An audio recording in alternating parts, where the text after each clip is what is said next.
I pull up, you know I be moving. Moving the floor and I'm cruising. The money I'm speaking is fluent. All of my business booming. Stacking my cash in abundance. Les postos, je sais, vous en avez marre de voir ma gueule, c'est la 5e vidéo de la journée. Journée vraiment difficile, voilà, beaucoup de rebondissements.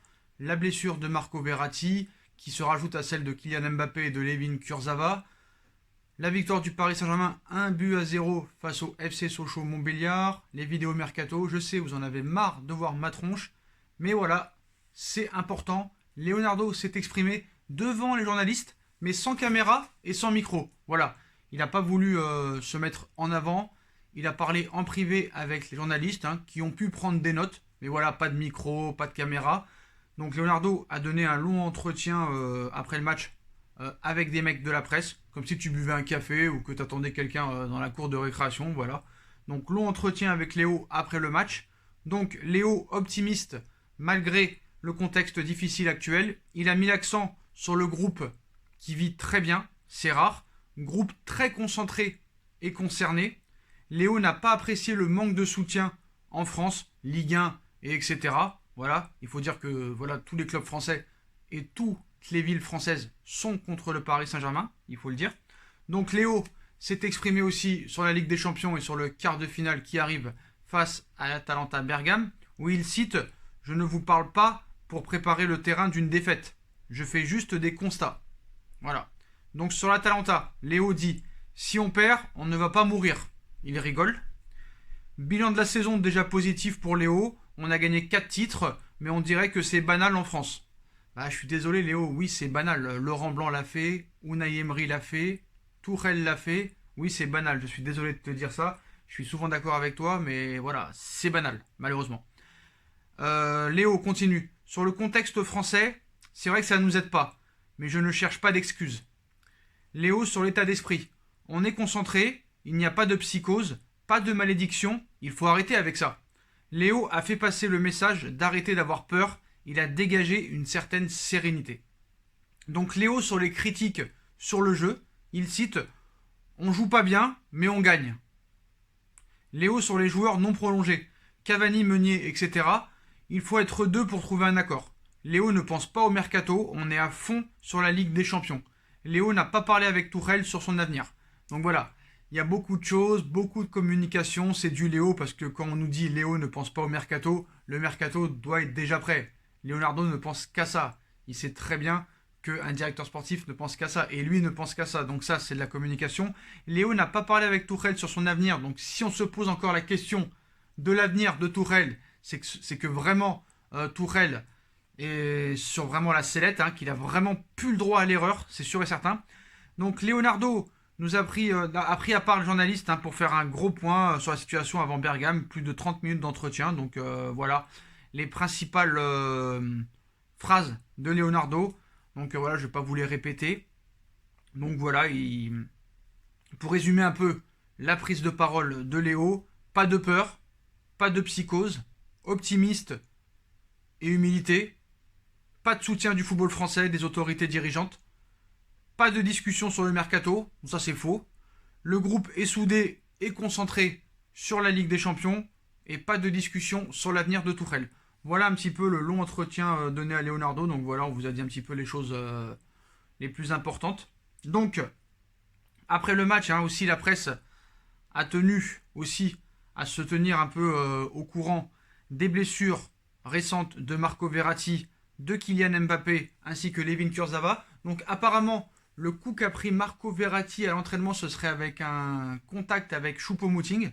Malheureusement, donc voilà, vraiment pas de chance. Donc, qu'est-ce que je peux vous dire, c'est compliqué. Voilà, c'est compliqué. Donc le PSG a communiqué sur les blessures de Mbappé, Verratti et Layvin Kurzawa. Donc on va faire un petit point ensemble.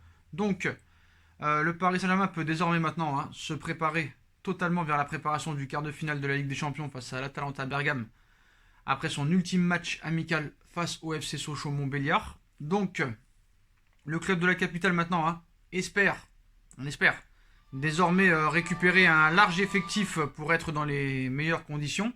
Mais c'est bien mal parti si on en croit le communiqué médical fourni par le Paris Saint-Germain. Outre les cas Mbappé et Verratti, on apprend le forfait de Kurzawa, ça c'est officiel, touché lors de la finale de la Coupe de la Ligue face à l'Olympique Lyonnais.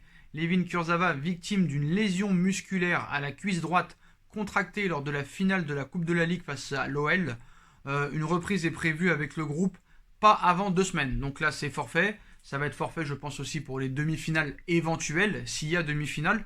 Pour Marco Verratti, victime d'un choc sévère hier à l'entraînement avec contusion importante du mollet droit ayant entraîné un dommage musculaire dont on précisera l'évolution dans les prochaines 72 heures. Et pour Kylian Mbappé, il continue son protocole de reprise comme prévu. Il a repris la course sans ballon sur les terrains du centre d'entraînement d'Oredou. Donc voilà. Donc il y a beaucoup de choses négatives. Vraiment là, c'est chaud. Voilà, c'est vraiment chaud. C'est des joueurs quand même clés de l'effectif. Donc déjà que tu arrives sans vraiment de rythme, avec un système de jeu vraiment brouillon, 4-3-3, 4-2-2-2, 4-4-2, des joueurs qui ne sont pas prêts physiquement, des joueurs importants qui sont blessés, des joueurs importants qui viennent de reprendre comme Juan Bernat. C'est voilà. J'essaie de trouver du positif, j'en trouve pas. Déjà, si on aurait eu un très très très grand coach, avec les blessures de Mbappé, Verratti, j'aurais déjà un peu de pessimiste. Mais là, avec toutes ces blessures-là, de joueurs quand même majeurs, parce que quand on voit Verratti qui a nagé sur l'eau face à l'Olympique Lyonnais et qui manquait de rythme, quand on voit Icardi qui n'est pas en confiance, qui ce soir aurait pu peut-être avoir un peu plus de confiance en jouant et en marquant, Mbappé qui peut faire la différence à tout moment ne joue pas, Juan Bernat, le titulaire à gauche, qui a joué que 1 heure depuis la reprise il y a maintenant 1 mois. Vraiment, je veux dire la vérité, et arrêtez de faire exprès de ne pas comprendre. J'essaye de trouver des choses positives, pour l'instant je n'en trouve pas. Parce que tes meilleurs joueurs ne sont pas là. Ton coach est inexistant, et les joueurs qui vont être là manquent de rythme. Donc s'il vous plaît, trouvez-moi quelque chose de positif. Votre argument à vous, c'est de dire que l'Atalanta Bergame va faire un mauvais match. Qu'est-ce que vous en savez réellement? Après, là c'est sûr que la pression va redescendre. Surtout qu'on voit les propos de Leonardo là maintenant. La France est contre toi. La poisse est contre toi. Tu n'as pas la chance avec toi. Tous tes meilleurs joueurs sont blessés. Et puis même, admettons par miracle que Mbappé soit là. Physiquement, il ne sera pas très prêt. Il manquera quelque chose. Physiquement, il ne sera pas apte à 100%. Qu'il rentre 30 minutes ou qu'il joue titulaire. Pareil pour Marco Verratti. Donc à un moment donné, il faut essayer un petit peu de penser large, essayer de comprendre les choses et d'être un minimum intelligent. S'il vous plaît.